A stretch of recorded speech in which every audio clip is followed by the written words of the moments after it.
The richest man in the world may not be satisfied with his prosperity and still covet something that somebody else has.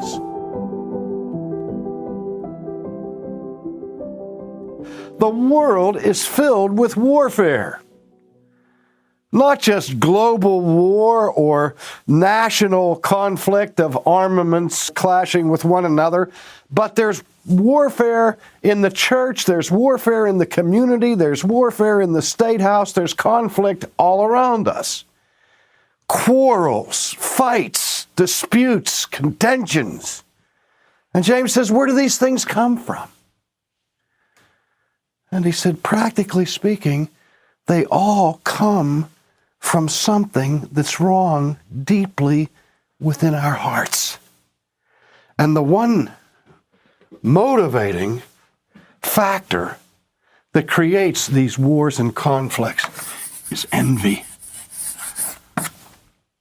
One of the deadly sins of the Old Testament, and one that we hardly ever speak of in our own day. Isn't it interesting that in Israel, when God created a nation and gave to that nation their constitution, their Bill of Rights, the 10 overarching laws that would govern all of their interaction and all of their culture and all of their legal structure, that he included in the top 10 of those laws in the 10 commandments, the commandment, thou shalt not covet. Sometimes we think that covetousness is something that is only found among the poor, that they covet or envy the possessions, the wealth, the prosperity, or the position and status of the wealthy. But no, it's a human problem. The richest man in the world may not be satisfied with his prosperity and still covet something that somebody else has. Covet and envy cross class lines, and in fact, they create class lines. And we've heard much in our day in the political and economic struggles that are tearing America apart, it seems, the problem of class warfare.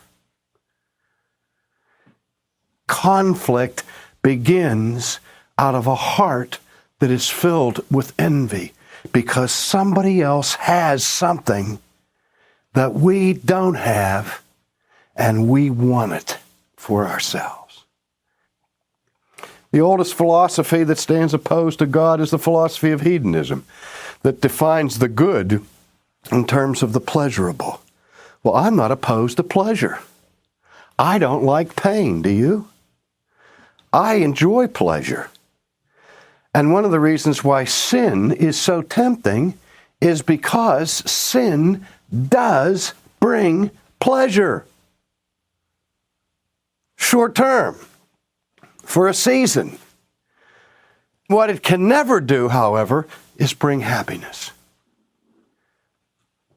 Happiness is an inner state of delight, of blessedness, and of contentment where there is no room for greed and covetousness. You remember the Apostle Paul saying, I've learned how to be abased, I've learned how to abound, and I have learned in whatsoever state I am therein to be content. Those are the words, beloved, of a happy man. He didn't covet anything. He was satisfied. He enjoyed a peace and joy in his spirit and in his soul that was extraordinary. And you who are Christians know moments of that kind of peace. When you are alone in the presence of God, you're communing with God, you're in fellowship with God, you know that your sins have been forgiven, and you say, what else do I need? I don't need anything else. Until dinner time, and you're worrying about the budget, and you're worried about the bills, and you're hungry, and all of a sudden you start, oh, if I just had a little bit more money, if I just had a better car, if I just had a nicer house, those things would finally make me happy. Think about your life.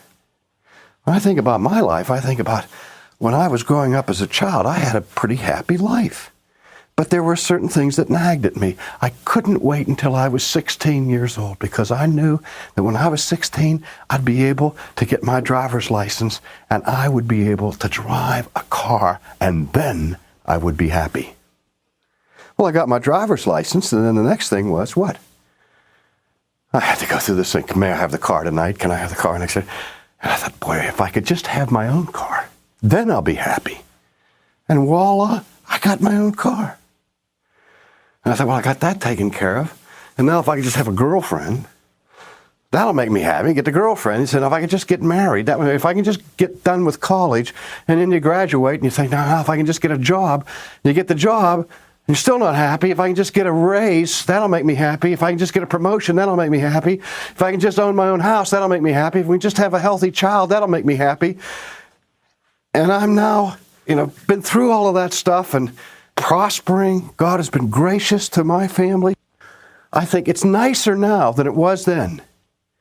But the degree of happiness that I enjoy in my life is just a tiny bit more than it was then. And has very little to do with possessions. And very little to do with pleasure. And yet we're still deceived by the temptation that you will only be happy if you can experience all the pleasures that you want out of life. Paul had the thorn in the flesh. He thought that if he could just get rid of that thorn in the flesh, he'd be happy. And so he beseeched the Lord 3 times to remove that thorn, whatever it was. Until finally God said to Paul, Paul, no, not going to do it. My grace is sufficient for you.